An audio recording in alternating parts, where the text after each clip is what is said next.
everyone, welcome to your daily reading with me, Madhura. So today, I didn't want to set up the ring light and everything, so just here I am. The phone might shake a little, so just go ahead and listen rather than watch today if you want. King of Pentacles, so it is possible that this reading is for Taurus, Virgo, Capricorn, or it is about a Taurus, Virgo, Capricorn, or you're connected to a Taurus, Virgo, Capricorn in some form. Okay.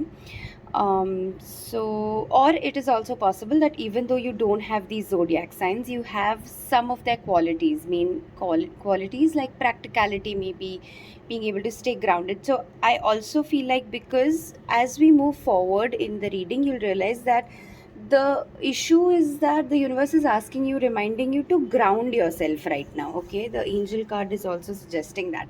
So I feel almost as if, even if you're not a Taurus, Virgo, Capricorn, you're someone who um, had groundedness already embedded within themselves. Like, that is something that you never really had to work hard for.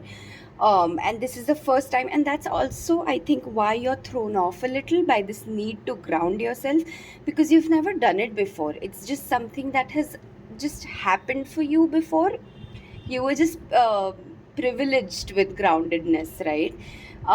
So you don't actually know how to cultivate it uh, in times when it's so hard to cultivate, it's so hard to find grounding. Okay. I feel like this is a new feeling to you, feeling so off kilter, or feeling just so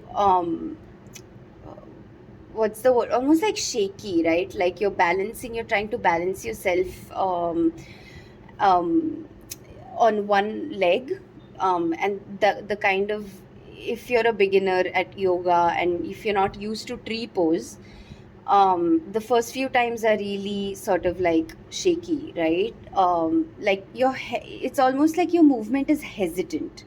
All right, I feel like you don't, either because you've had groundedness or because it's such a new concept. You, like, this is the first time in life that you feel like you've figured out the concept of groundedness, and so it's a little harder to execute it, just because of lack of practice. And because there is lack of practice, you are yet to develop that sense of faith, that sense of just knowing that you have the ability to execute this groundedness. Yeah, you don't have that sense of faith in yourself or your judgment yet, because this is so new, or because this is the first time that it's happening. Okay, either way, your current situation seems very just very heavy to me. Okay, so it was like you started at a point where, so that's why I feel like you were great at grounding, because there are just two kings right here. As soon as we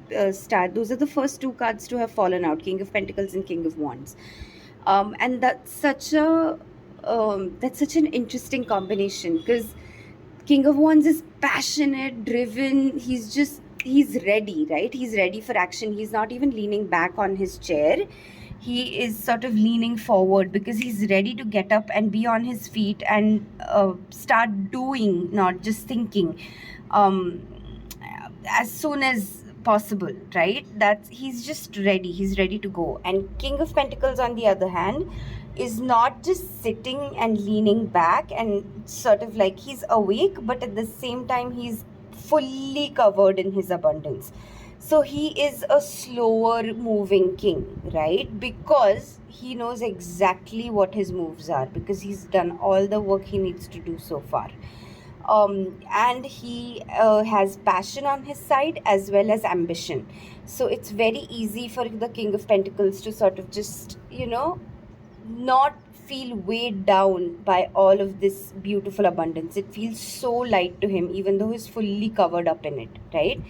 While the King of Wands is sort of like, his surroundings are extremely sort of like empty. There's a reptile there. Reptiles move really quickly, and lightly. So it's really beautiful that both these kings and their qualities are sort of alive in you right now, awake in you right now, okay?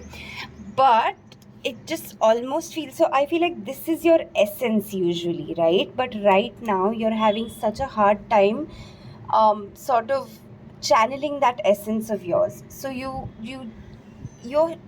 really passionate, you're really driven, but I feel like your passion is not fully making you money right now.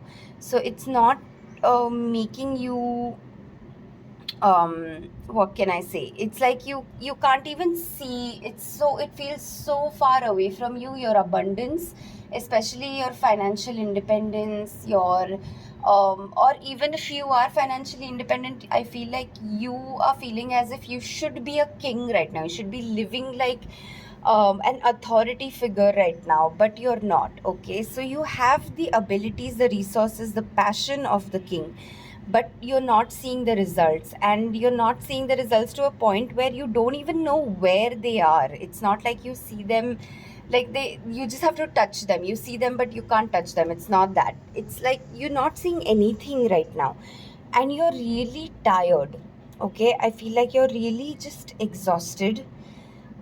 You feel like you're trying so hard, and you're waking up every day and somehow finding um the energy that needs to be, the passion that needs to be. However, you feel like you're all alone in that. You're it's like someone has betrayed you, okay?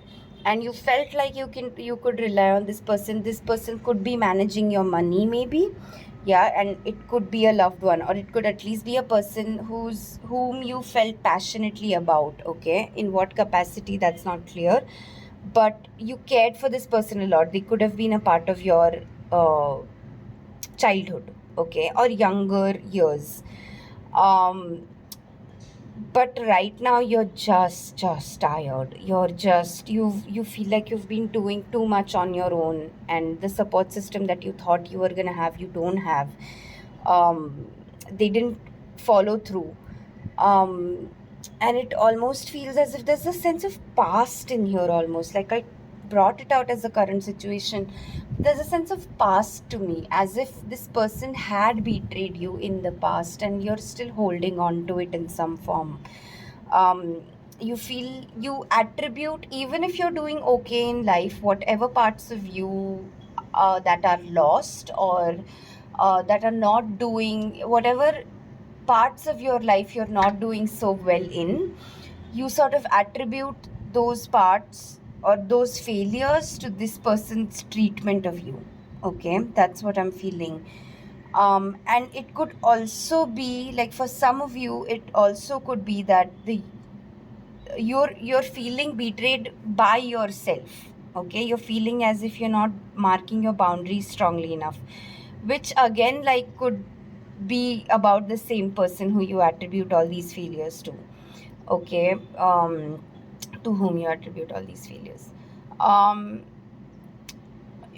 yeah, so there are these like couple of possibilities today, so see if either of these is resonating with you. They're sort of connected indirectly, but they could also be taken as just uh, separate ways, or separate narratives.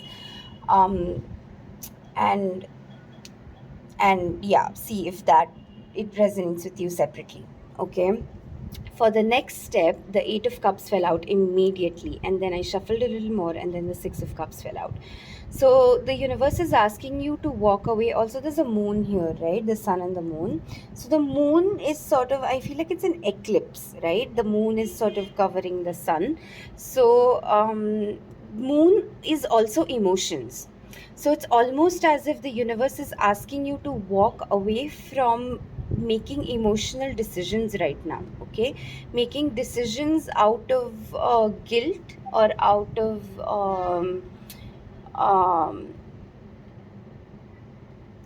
do what's good for you, I think, basically, okay? Let's put it that way. Let's rephrase it to the next step should be doing what's best for you, um, while keeping your inner child in mind, is the sense that I'm getting right now, okay? So today's cards, I feel like, just generally there are multiple narratives, but this is the narrative I'm going with in terms of next step, is that walk away from your emotions right now.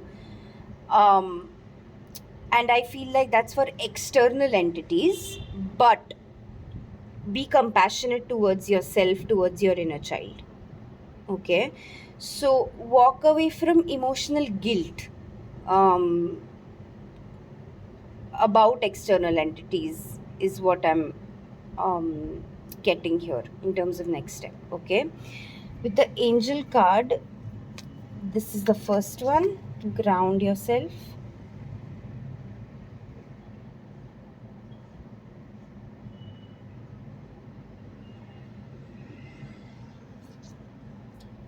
Giving and receiving.